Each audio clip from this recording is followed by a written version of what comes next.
Hello students, আজকে একটা important question আমরা সলভ করব for CUET 2026 from the logical reasoning syllabus. ঠিক আছে, এই কোয়েশ্চেনটা আমি বোর্ডে লিখছি, প্লিজ ফলো। কি বলছে? ইফ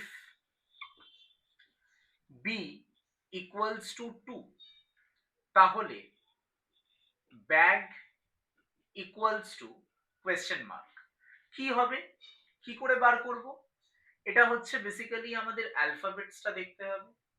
বি ইকুয়ালস টু 2 মানে অ্যাসেন্ডিং অর্ডারে বি সেকেন্ডে আছে, তাহলে ব্যাগ কি হবে?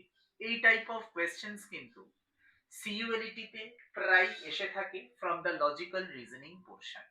তাহলে আমরা একটুখানি ভালো করে দেখে নিই। বি এ জি, বিটা কত নম্বর?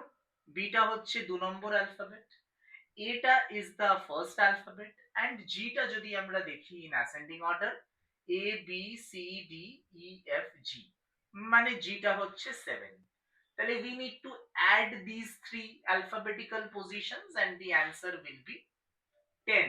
7 plus 1 8 plus 2 হচ্ছে 10। তাহলে এইটাই আমাদের ব্যাগের অ্যান্সারটা। তাহলে কি হবে? বি যদি 2 হয় তাহলে ব্যাগ হচ্ছে 10। বুঝতে পারা গেল? তার সঙ্গে আমি আরো একবার বলতে চাইছি যে the classes of CULT 2026 batch 1 has already started in online mode.